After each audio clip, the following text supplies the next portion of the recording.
अस्सलाम वालेकुम। मेरा नाम डॉक्टर आसिया है और मैं अपना क्लिनिक जो है वो प्राइवेट रन कर रही हूँ।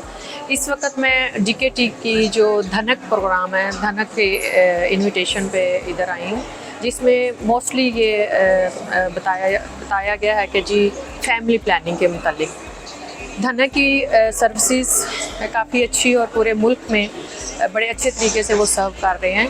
इसमें हमारे लिए ये भी बेनिफिट होता है कि ये साथ हमें सर्विसेज भी देते हैं, हमें इसकी ट्रेनिंग भी देते हैं और ये हमें इसकी सप्लाई भी हमें वहाँ में हमारे क्लिनिक तक ये पहुँचाते हैं।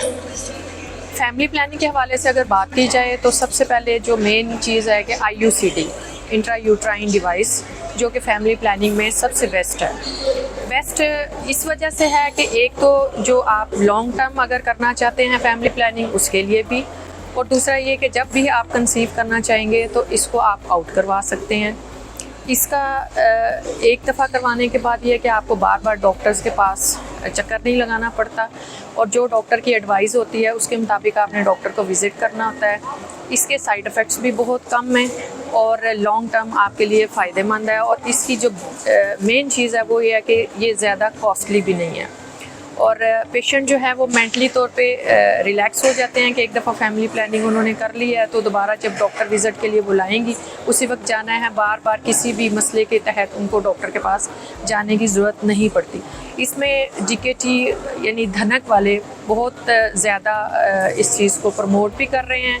इसको हमें हमारे क्लिनिक तक पहुंचा के पेशेंट के लिए हमारे लिए फैसिलिटेट कर रहे हैं इस चीज़ को। और मेरा भी यही एडवाइस है कि बेहतरीन जो फैमिली प्लानिंग के लिए है वो IUCD है और पेशेंट को इसके लिए बेहतरीन काउंसलिंग करनी चाहिए ताकि पेशेंट का कंसेप्ट क्लियर हो और वो एक से दूसरे और दूसरे से तीसरे, इसी तरह पेशेंट के जब कंसेप्ट क्लियर होते हैं तो वो पेशेंट टू पेशेंट आगे ये चीज़ जो है वो रेफ़र होती जाती है और इस रेफरेंस की वजह से पेशेंट का माइंड भी बनता है और पेशेंट सेटिस्फाइड भी होते हैं। मेन चीज़ें इसके मुतालिक काउंसलिंग ही है जो आप जितनी पेशेंट के लिए कर रहे हैं ताकि पेशेंट इसको अडॉप्ट करे और अच्छे तरीके से फैमिली प्लानिंग जो है ये हो सके और जो नेक्स्ट बेबी है उसको प्लान करने में भी पेशेंट को आसानी हो। और अब इसको प्रमोट इसलिए भी हम ज़्यादा काउंसलिंग के ज़रिए करते हैं ताकि जो पेशेंट के कंसेप्ट होते हैं कि जी इससे ये हो गया, इससे वो हो गया, वो चीज़ें इसमें ना हो। मेन चीज़ पेशेंट को काउंसलिंग, नॉलेज और उसको वे बताना और उसके बाद इसको आप करेंगे तो बेहतरीन।